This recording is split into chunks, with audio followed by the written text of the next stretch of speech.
안녕하세요. 40대 초반에 홀로서기에 성공한 평범한 여성입니다. 팔이 안으로 굽는다는 말 알고 계신가요? 보통 자기 가족을 두둔할 때 쓰는 말인데요. 오늘 그 때문에 패가망신한 시댁에 대한 사연을 여러분에게 들려드릴까 해요. 저는 아주 평범한 회사원이었고 남편도 괜찮은 회사를 다니던 맞벌이 부부였어요. 시댁에는 시부모와 시누이가 있었죠. 시누이는 늦둥이로 남편보다 10살가량 어렸어요.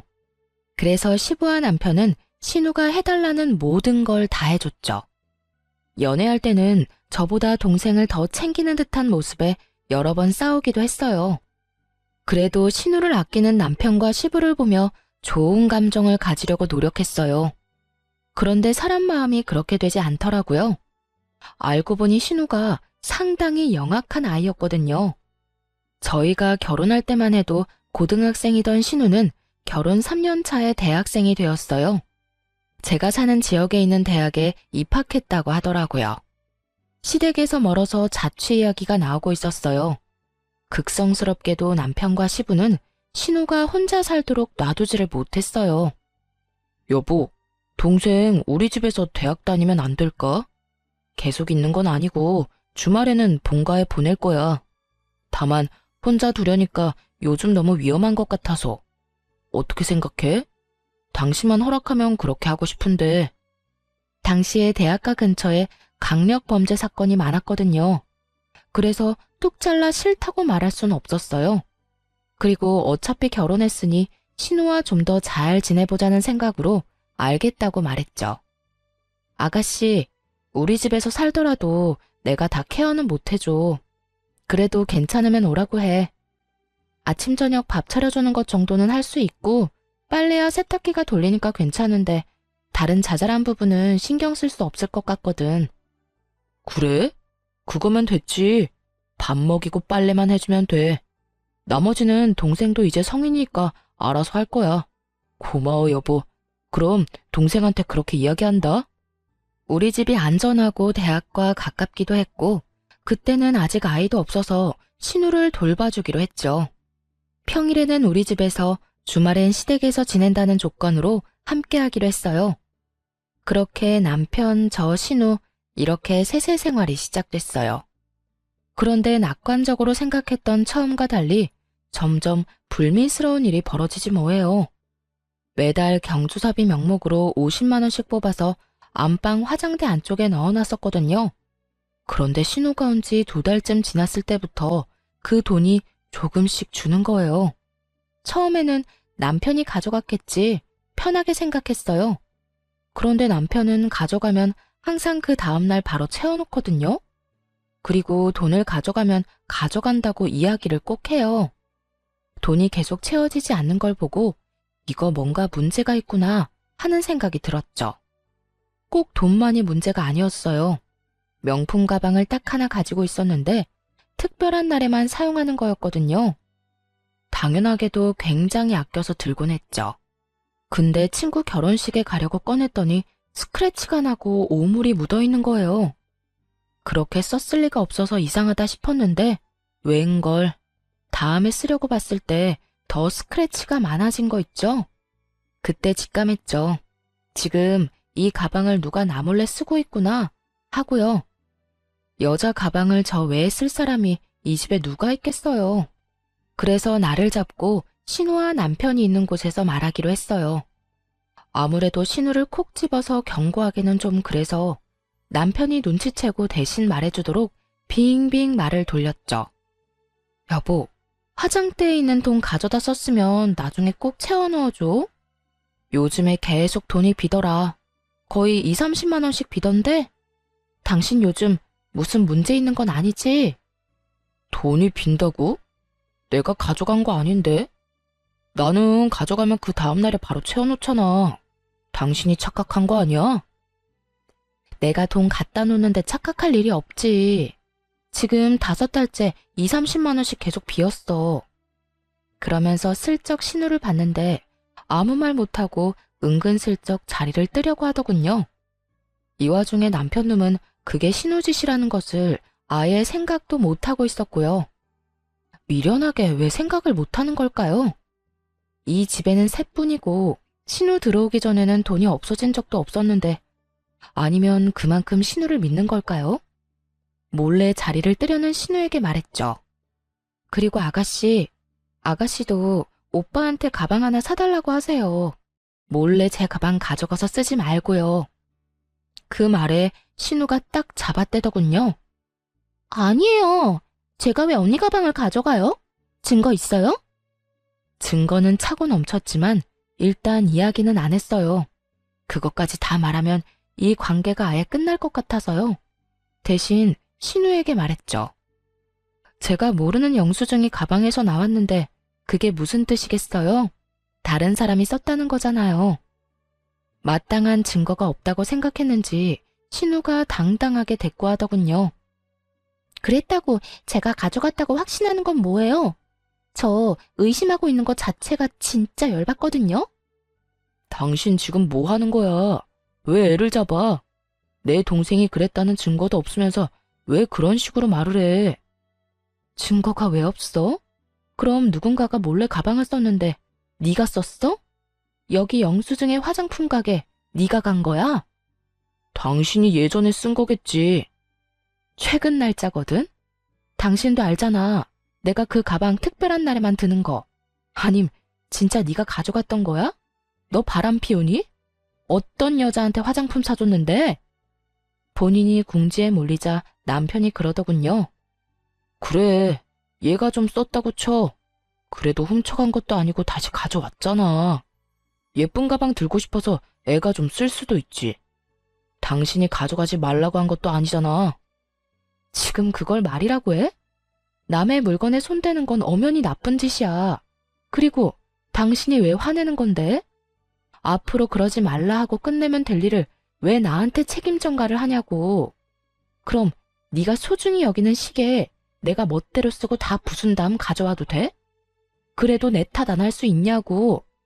말이 되는 소리를 해야지. 이번 일로 절실하게 느꼈어. 더는 아가씨 우리 집에서 지내게 못하겠어. 그러니까 아버님한테 근처에 자취방 하나 잡아달라고 말해. 너 진짜 이기적이다. 차갑고 정도 없어. 어떻게 내 동생을 내보내라는 말을 해? 이 집이 네 집이야? 반은 내 거잖아. 그래. 그리고 나머지 반은 내 거지. 난 문제 일으키는 사람이랑 같이 못 살아. 그러니까 당신이 알아서 해결해. 내가 왜? 내쫓고 싶으면 네가 말해. 남한테 시키지 말고. 이렇게 이야기하면 시댁 가서 이야기 못할 거라고 착각이라도 한 모양이더군요. 그래서 주말에 당장 시댁으로 내려가 시부에게 말했어요. 아버님, 이번에 오셔서 아가씨 자취방 찾아보셔야 할 것 같아요. 저희는 더 이상 아가씨 데리고 있기가 힘들어서요. 갑자기 그게 무슨 말이야? 너희가 봐주기로 했잖아. 밥하고 빨래만 너 있고 하면서 같이 해주면 되는데 그게 뭐가 그렇게 힘들어? 그건 안 힘들어요. 다른 부분이 문제라서 그렇죠. 뭐가 문제인데 그래? 이런 말 드리기 좀 그렇지만 아가씨가 저희 집 물건을 좀 함부로 써요. 제 물건 함부로 가져다 쓰는 건 그렇다 칠게요. 더 큰 문제는 매달 저희가 경조사 비용으로 빼놓은 돈까지 가져간다는 거예요. 아빠, 나는 그런 적 없어. 새언니가 아무 증거도 없으면서 나 모함하는 거야. 네가 돈 다른 데다 두고 착각한 거 아니냐? 얘가 왜 도둑질을 해? 아버지, 이 사람 말 듣지 마세요. 저번부터 동생이 잘못했다고 누명 씌우고 난리예요. 증거도 없으면서. 증거가 왜 없어? 시댁 가족들 다 모인 자리에서 바로 홈캠에 찍힌 영상을 보여줬어요. 거기엔 신우가 제 가방을 들고 나가는 장면, 안방에서 나오면서 돈을 지갑에 갈무리하는 장면까지 싹 다 찍혀 있었어요. 그걸 보자 신우를 도둑으로 몰고 간다며 탓하던 사람들 모두 입을 다물었죠. 그리고 신우는 똥 씹은 표정을 하고 있더군요. 너 당장 그 집에서 나와라. 아빠, 나 잘못한 거 없어. 그거 쓰면 안 되는 건지 몰랐던 거라고. 그리고 돈 가져간 건 용돈이 좀 적어서 그런 거지. 그래서 다음 달부터 알바하려고 생각했어. 진짜야.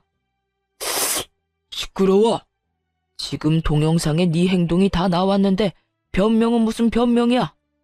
아무 말 하지 말고 오늘 가서 짐 다 챙겨 나와. 시부가 단호하게 신우에게 말했어요. 그렇게 저희 셋은 다시 집으로 향했죠. 그런데 집으로 가는 내내 남편이 구시렁대는 거예요. 당신 진짜 어이없다. 어떻게 애를 상대로 이렇게까지 할 수가 있어? 애가 불쌍하지도 않아? 어떻게 부모님 보는 앞에서 무안을 주고 궁지에 몰아넣을 수가 있냐고. 남편이 편들자 뒤에서 신우가 눈물을 훌쩍훌쩍 짜더군요. 참, 눈물을 흘려야 하는 사람이 누군데.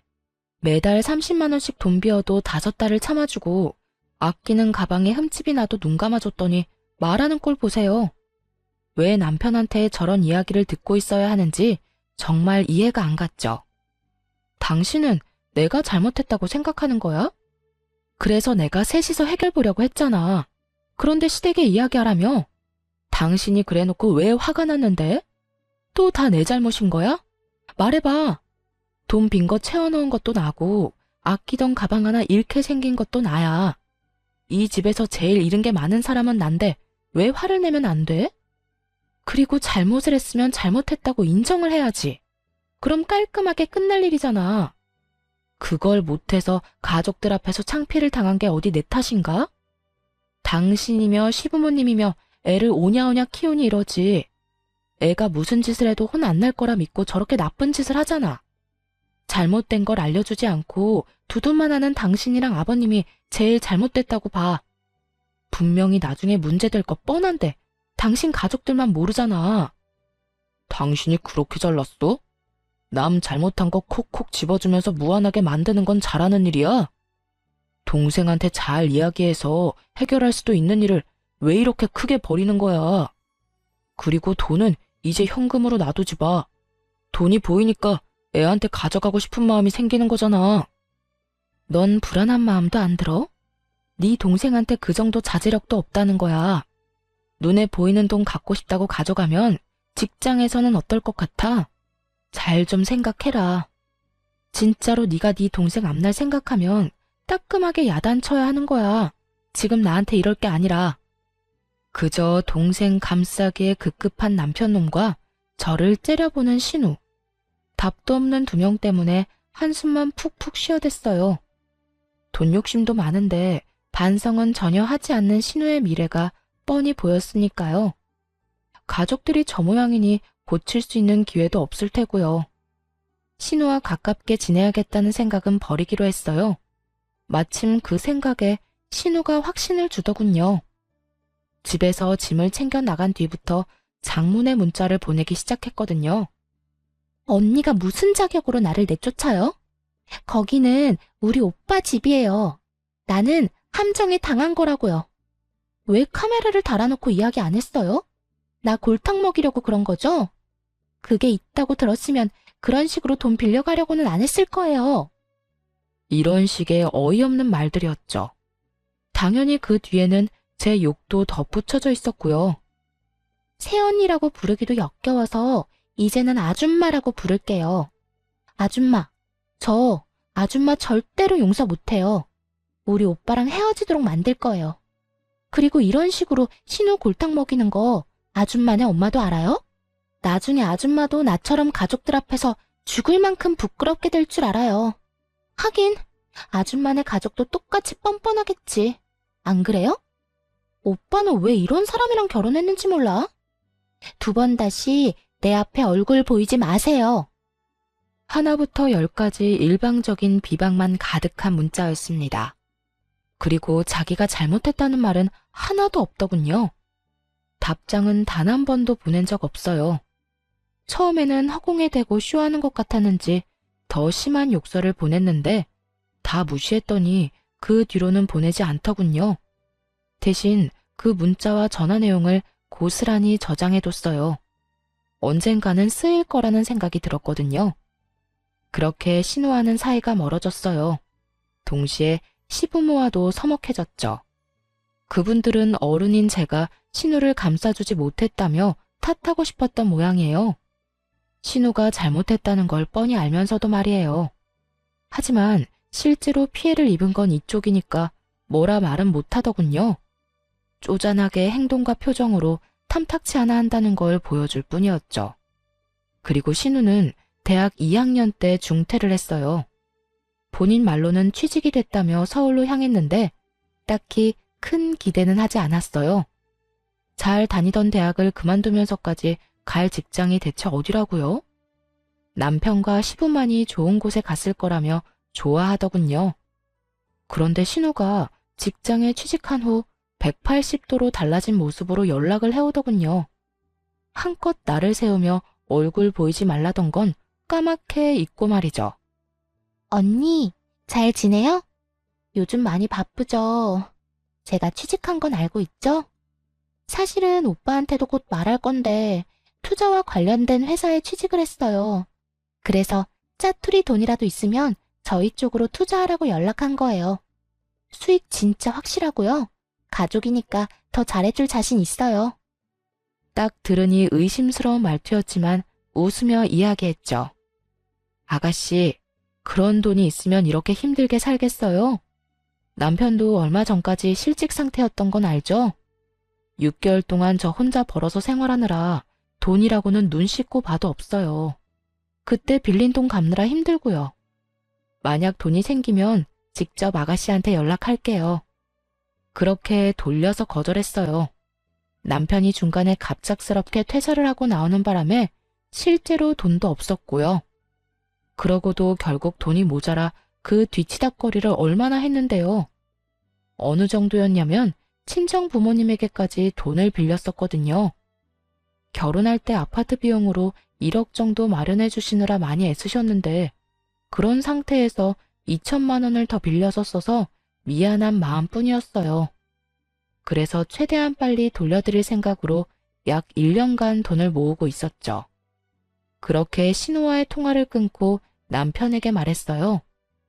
당신 혹시라도 아가씨가 투자하라고 하면 절대 하지 마. 알았지? 우리 지금 돈 갚는 것만으로도 버거워. 나중에 당신 돈 더 벌고 나서 목돈 좀 생기면 해주든지. 아무튼 지금은 절대로 먼저 나서서 할 생각 하지 마. 알았어. 내가 애야. 알아서 다 잘할 거니까 걱정 마. 남편은 호기롭게 대답했지만 왠지 모르게 걱정이 되기 시작했어요. 그래도 돈으로 사고 친 적은 없었으니 마음 편히 있었죠. 그런데 며칠 후 시부가 잠깐 시댁에 오라고 하더군요. 할 말이 있다고 말이죠. 무슨 일일까 하면서 갔더니 정말 어이없는 말을 꺼냈어요. 막내가 일하러 서울로 갔는데 자취를 해야 한다고 하네. 전세보증금 좀 빌려달라는데 우리도 돈이 별로 없어. 너희가 돈 좀 보태주면 안 되겠니? 그냥 달라는 건 아니고 빌려달라는 거야. 두 사람을 데려다 놓고 말하고 있었지만 실상은 저한테 하는 말이었어요. 남편이었다면 말할 것도 없이 무조건 빌려줬을 테니까요. 그래서 딱 잘라 거절했죠. 아버님, 죄송한데 안 될 것 같아요. 결혼 후에 남편이 실직하고 힘들 때 친정에서 돈을 좀 빌렸었거든요. 원래 쓸 곳이 있는 돈이어서 저희가 빨리 돌려드려야 해요. 아니, 꼴랑 6개월 쉬었는데 무슨 돈을 빌려? 너희 돈 모아둔 거 하나도 없었어? 결혼할 때 남편이 대출을 많이 끼는 바람에 대출금이 워낙 많아서요. 사실 제가 버는 것만으로는 생활비도 감당이 안 됐거든요. 게다가 실업급여도 받을 수 없었다고 했고요. 그래서 돈이 하나도 없는 거야? 너희 진짜 이렇게 살아서 어쩌려고 그러냐? 미래 좀 생각하면서 살아야지. 그러게 말이에요. 이런 변수가 있으면 돈 모으기가 어렵잖아요. 그냥 좀 참고 일하든 아니면 다른 직장 알아보고 나오든 해야 했는데 자기 마음에 안 든다고 남편이 무턱대고 나와버렸으니 어쩌겠어요. 게다가 오랫동안 일한 것도 아니고요. 남편은 결혼할 때 퇴사를 하고 그 퇴직금을 결혼 비용으로 사용했었어요. 그 다음 회사에서 3년을 일하다가 자기랑 안 만난다고 때려치우고 나온 거예요. 그러니 실업급여도 못 받고 퇴직금은 얼마 되지도 않았죠. 그렇게 나와서 6개월간 취직은 못했지. 돈은 매달 빠져나가지. 혼자 돈을 벌어야 했던 저까지 힘든 상황이었죠. 자기 아들 잘못이니 시부도 더 말을 못하더라고요. 시댁에서 나오면서 남편에게 말했어요. 통장에 모아둔 돈 있지? 그거 나한테 줘. 다음 달 월급이랑 보너스 나오면 2천만 원 만들어서 엄마한테 보내주게. 그 돈 꼭 지금 줘야 해? 어머님이 우리한테 지원해 주신 걸 수도 있잖아. 전화해서 한번 여쭤봐. 그냥 주신 거 아니었냐고. 갑자기 그게 무슨 소리야? 너 설마 그 돈 썼어? 아니, 그게 동생 빌려줬어. 미쳤어? 그 돈을 왜 네가 맘대로 빌려줘? 그럼 어떡해, 동생이 급하다는데. 나라고 그냥 아무 생각 없이 줬겠어? 솔직히 당신도 그냥 말만 그렇게 한 거잖아. 무조건 친정에 갚도록 만들려고. 원래 이런 돈은 그냥 고맙습니다 하고 받아서 쓰는 거야. 그거 우리 부모님 전세 재계약할 때 쓸 자금이거든? 미친놈아. 네가 뭔데 우리 부모님 돈을 멋대로 쓰고 난리야. 이미 빌려줬어. 그건 당신이 알아서 처리해. 그리고 부모 자식끼리 돈 좀 빌려주고 늦게 갚을 수도 있는 거지. 미친놈. 답이 안 나오더라고요. 너무 열받아서 그 다음날 연차 쓰고 집에 와서 뭘 했는 줄 아세요? 남편이 아끼는 물품들 사진 찍어서 중고 어플에 올렸어요. 고가의 시계부터 얼마 전에 직접 구매한 스타일러까지 싹 다요. 그리고 남편에게 어플 캡처를 보내주며 돈 안 갚으면 이것들 진짜 팔겠다고 했죠. 남편이 기겁하고 전화를 하더군요. 당신 미쳤어? 그걸 왜 팔아? 아직 할부도 다 안 끝난 건데.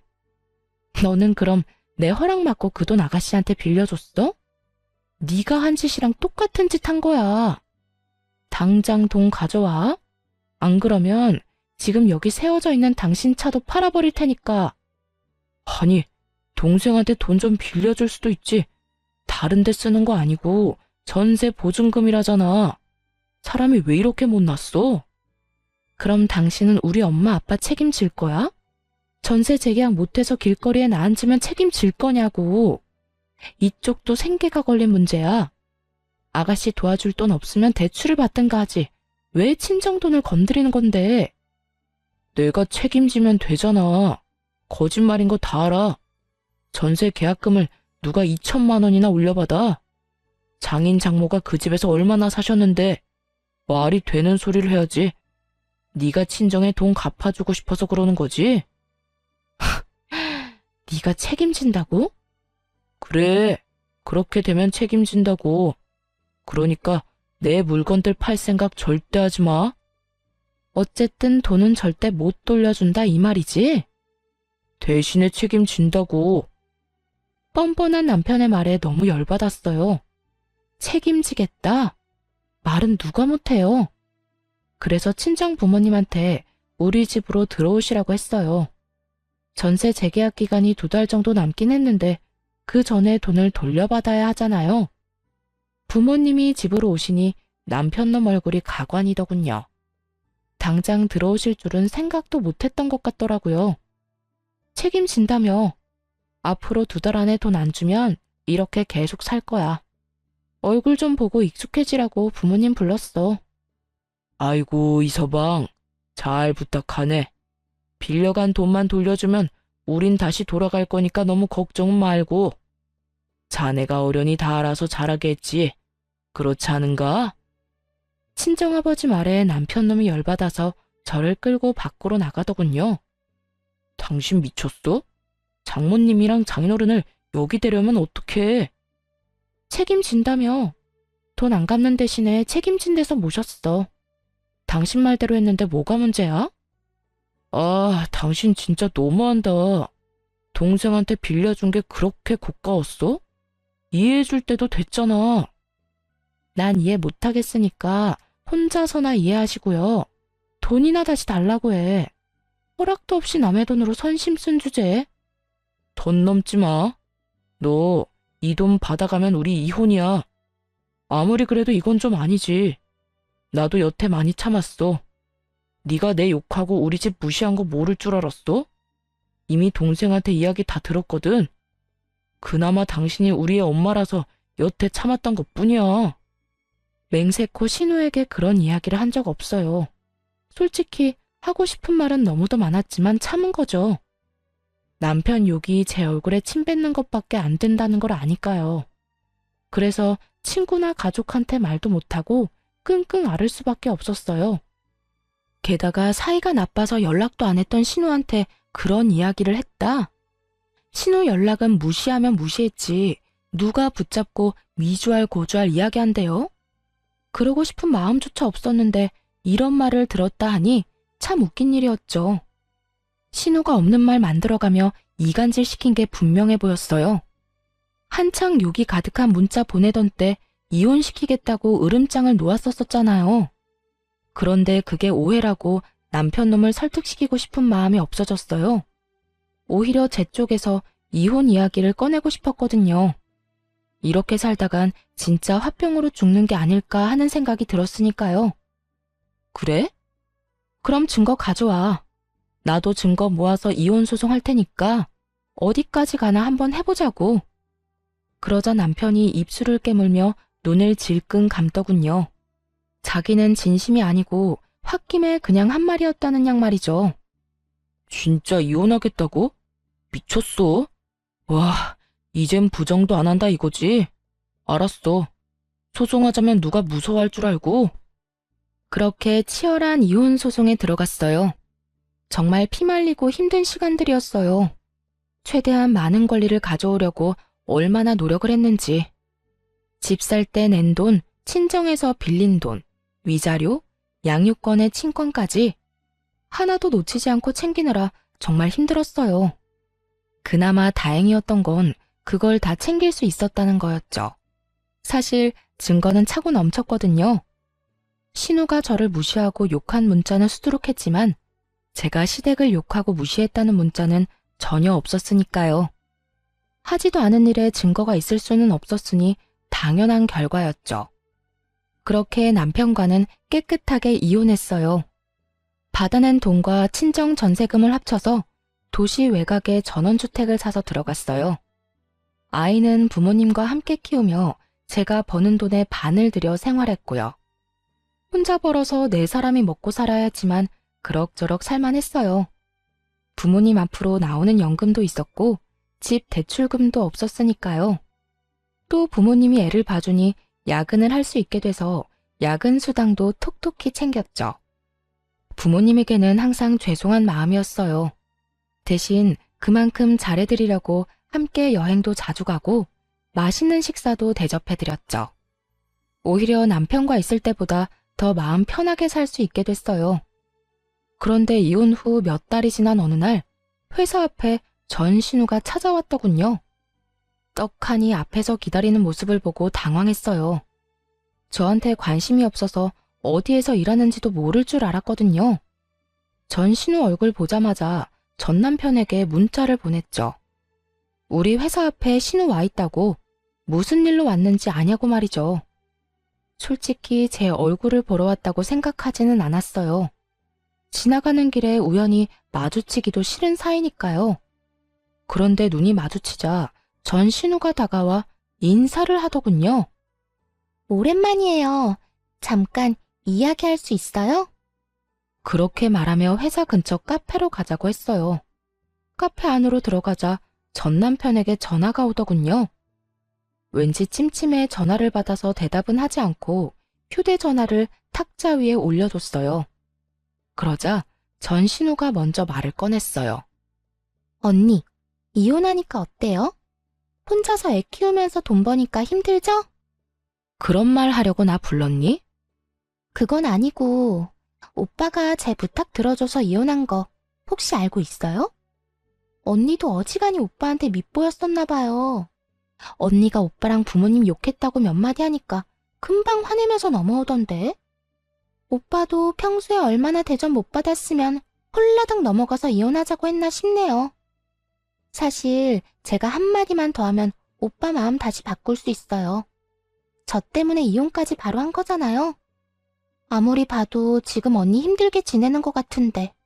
오빠랑 다시 잘해보고 싶으면 나한테 돈 좀 줘요. 그럼 우리 오빠랑 재회하도록 해줄게요. 그때 그 일이 오해였다고 하면 오빠도 마음 돌리지 않겠어요? 그 이야기 듣는데 헛웃음이 다 나오더군요. 뭐? 오빠랑 다시 살게 해줘? 맞아. 우리가 이혼한 건 너 때문이긴 하지. 근데 네가 한마디 했다고 헤어진 건 아니야. 네가 우리 사이 이간질하는 거짓말 했을 때도 이미 알고 있었어. 오해라고 말할 수 있었는데 안 했다고. 이혼은 내가 더 하고 싶었거든. 그리고 내 안에 네 오빠에 대한 마음 같은 건 이제 하나도 없거든? 진짜 새끼 손톱만큼도 남은 게 없어. 나한테 와서 이렇게까지 말할 정도면 너도 어지간히 돈이 급하긴 했구나. 근데 어쩌지? 돈 빌려줄 생각 전혀 없어. 그러니까 구걸하고 싶으면 다른 데서 해. 그렇게 말하자 전신우가 눈에 불을 켜고 달려들더군요. 구걸? 내가 왜 구걸을 해요? 나는 단지 언니랑 오빠를 다시 이어주고 수고비로 좀 받으려고 한 것뿐인데? 누가 이어지고 싶댔니? 그리고 너 아직도 무슨 투자회사라는 곳에서 일해? 그때 엄청 좋은 데로 가지 않았어? 네 말대로 투자해서 돈 많이 벌었을 텐데 이건 무슨 상황이야? 할 일도 없이 이혼한 오빠 전처 찾아와서 어이없는 말이나 하고 뭐 하는 거냐고. 그건 언니가 상관할 일이 아니죠. 지금 나보다 언니가 더 급한 거 아니에요? 내가 얼마나 돈 많이 버는지는 알아요? 아무것도 모르면서 입 놀리지 마요. 그래. 그런데 나한테까지 와서 돈 달라고 하는 거 보니까 다 알겠네. 어디 또 무슨 이상한 다단계 회사에 걸렸겠지. 지금 본전도 못 찾고 넣기만 하고 있나 봐. 더 이상 할 말 없지? 그 말을 하며 탁자에 놓여있던 핸드폰에다 말했어요. 당장 네 동생 데리고 가. 말도 안 되는 얘기 늘어놓는 거 당신도 들었을 거 아냐.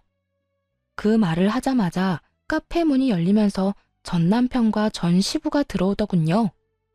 아까 문자로 장소도 함께 보냈는데 이렇게 일찍 도착한 걸 보면 바로 여기로 향한 모양이었어요. 그런데 두 사람 몰골이 참 상거지가 따로 없더군요. 전 시부와 전 남편을 보더니 전 신우가 황급히 일어나 도망치려고 했어요. 그러자 전 시부가 달려가 전 신우를 붙잡았어요. 야, 너 왜 여기 와서 이러고 있어? 당장 집에 가. 지금 여기서 이럴 때가 아니야. 돈 어떻게 된 거야? 응? 우리가 너한테 투자하라고 준 돈 말이다. 진짜로 너 다단계에 돈 넣었어? 전 시부가 전 신우에게 윽박 지르는 거 처음 봤어요. 표정이 완전 악귀가 따로 없더군요. 그런데 전 신우가 눈 하나 깜빡하지 않고 대들었어요. 그런 거 아니라고 했지? 진짜 투자한 거라고. 그리고 투자했으면 손실이 좀 나더라도 감안해야 하는 거 아니야? 원금보다 더 많이 돌려받을 거라는 보장을 한 적은 없잖아. 어쩌면 많이 받을 수도 있다고 한 거지. 쓰레기 입에서 나온 쓰레기 같은 말에 저도 모르게 풋 하고 웃어버렸어요. 그러자 전 남편이 그러더군요. 미안하다. 얘 찾고 있는 중이었는데 연락해줘서 고마워. 애는 잘 크고 있지? 잘 크고 있어. 아빠라는 단어는 입 밖에도 안 꺼내니까 당신이 걱정할 필요는 없고. 근데 동생은 왜 찾고 있었던 거야? 전 남편은 난감한 듯 한숨을 푹 쉬며 말하더군요. 그게 돈을 좀 많이 빌려줬는데 그 뒤로 잠수를 탔거든. 그 바람에 아버지가 많이 고생하셨어. 그래서 당신 연락 받자마자 아버지랑 같이 온 거야. 그런데 나 궁금한 게 하나 있는데 당신 동생이 나랑 당신 사이 이간질한 거 알고 있었다며. 그런데도 왜 나랑 이혼한 거야? 그걸 몰라서 물어? 동생 자취해야 한다고 우리 집에 줘야 할 돈을 멋대로 동생한테 줘버렸잖아. 당신이 나 몰래 돈 빼돌려서 쓸 사람이 아닌데 말이야.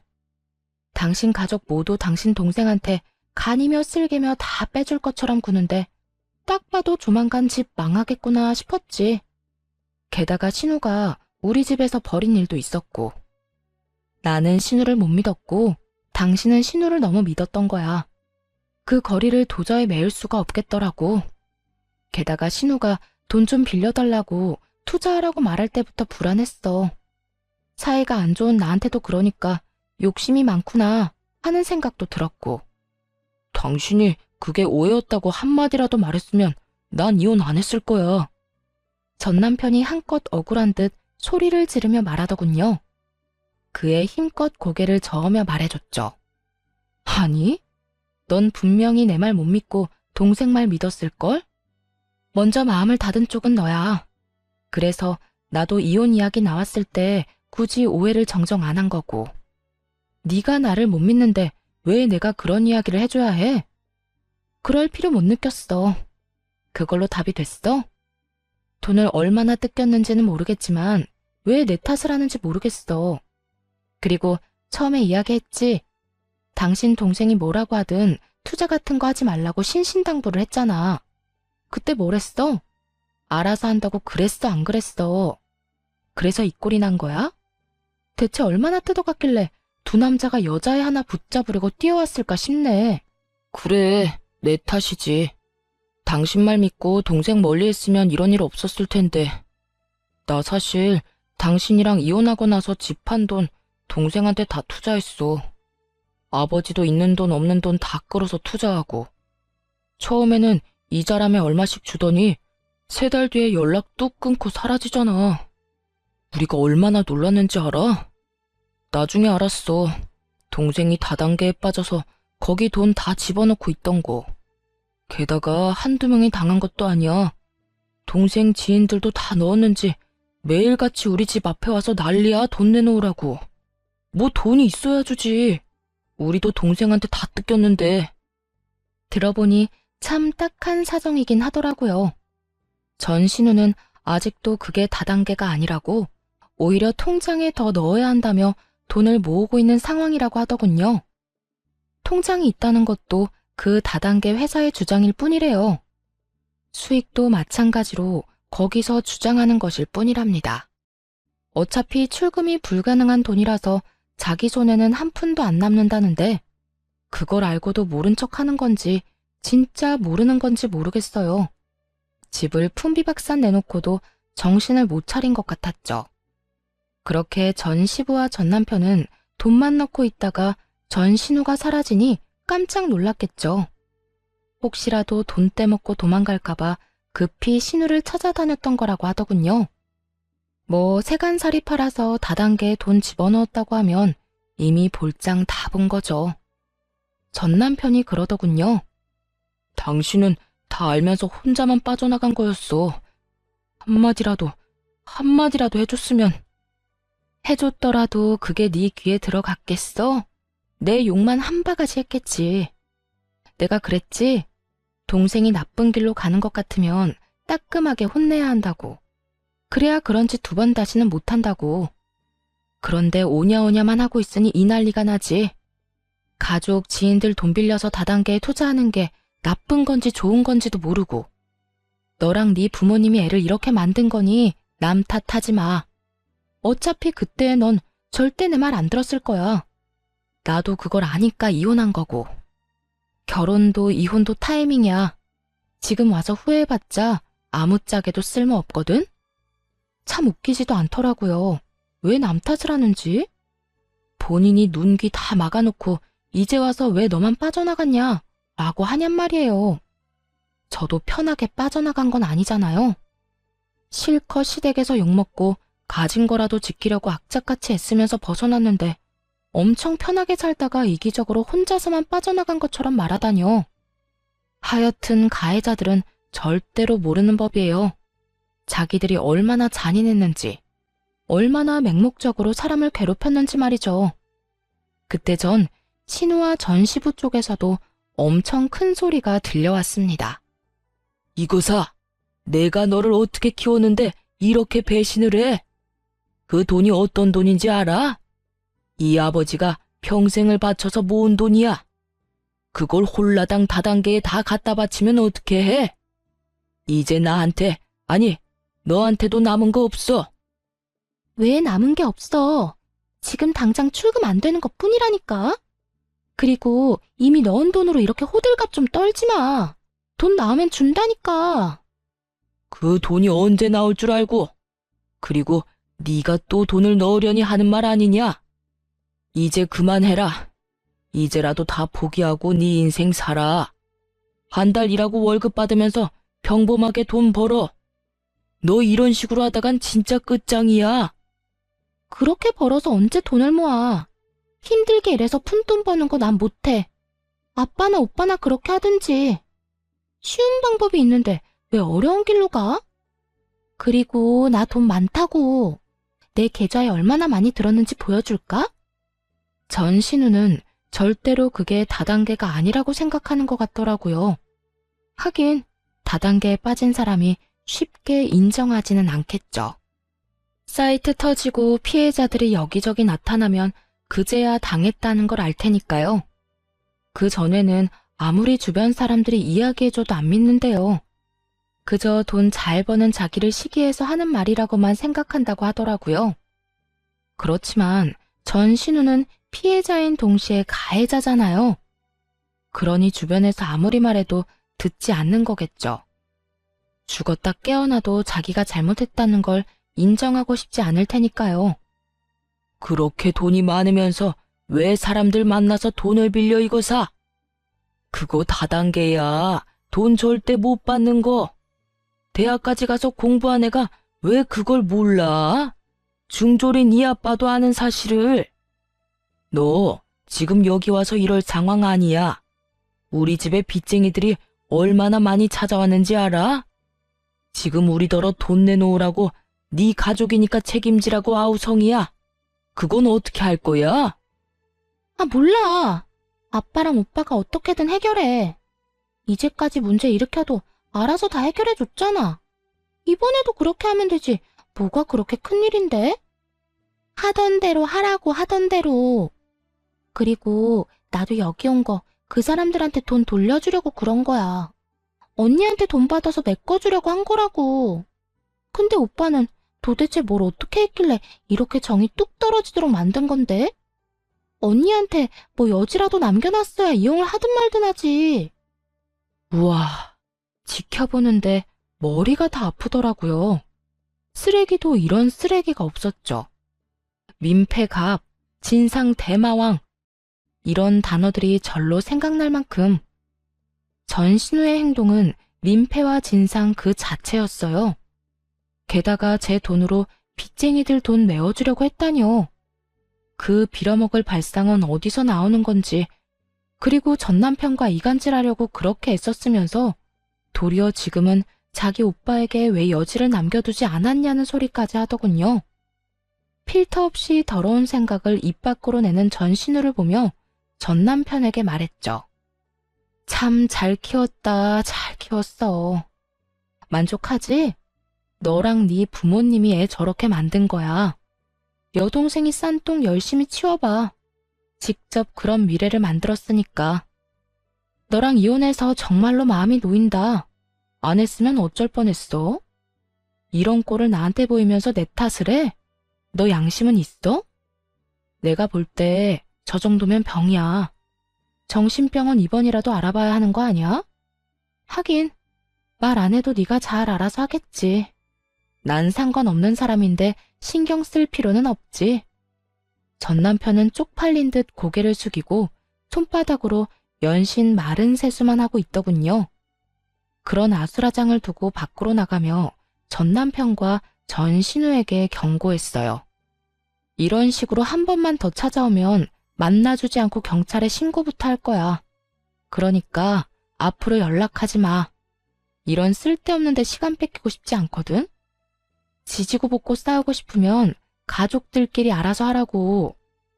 그 뒤로 한두 달 뒤에 전 시댁 소식을 대충 듣게 됐어요.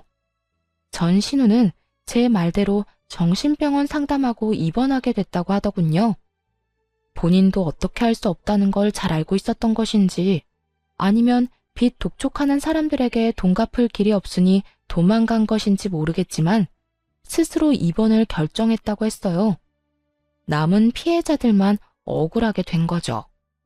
그리고 전 남편과 전 시부는 월세 들어 살면서 힘들게 빚 갚고 있다고 들었어요. 전 신우에게 있는 돈 없는 돈 다 퍼준 결과죠. 전 신우는 가족들 생각 안 하고 영혼까지 끌어다 다단계에 넣었던 거고요. 전 시부모는 자식을 제대로 못 키워서 결국 본인들이 일군 모든 걸 잃게 됐어요. 전 남편도 동생이 옆에서 소곤거리니까 확인도 안 하고 이혼했으니 졸지에 돌싱남의 거지남이 되었고요. 이거 보세요. 문제가 생기면 다른 사람들이 어떻게든 책임져주고 오냐오냐 해주는 통에 신우는 다단계라는 위험한 길을 고르는 최악의 선택을 했죠. 잠깐은 좋았겠지만 그 결과는 어땠나요? 결국에는 빚만 잔뜩 지고 사람들에게 쫓기기나 하는 인생이 되었잖아요. 내 가족이 소중한 건 너무나 당연하지만 그럴수록 지켜야 할 성과 예의를 잘 가르치는 게 중요하다고 생각해요. 이렇게 팔이 안으로 굽다가 결국은 패가망신하게 된 사람들도 있잖아요. 옆에서 아무리 말려도 듣지 않는다면 혼자서라도 빠져나오세요. 그게 제일 현명한 방법일 테니까요. 만약 여전히 결혼 생활을 유지하고 있었다면 저런 꼴을 직접 당했겠죠? 상상만으로도 눈앞이 캄캄할 정도예요. 그래서 요즘 아이에게 스스로의 행동에 대해 책임지는 법을 가르쳐주고 있어요. 스스로 책임지지 않으면 불이익과 제재를 받는다는 걸 알려주는 거죠. 엄마가 모든 것을 대신해 줄 수 없다고도 말해주고요. 그래야 최소한 다른 사람에게 피해는 주지 않는 어른으로 자라날 수 있을 테니까요. 글을 쓰다 보니 길어졌네요.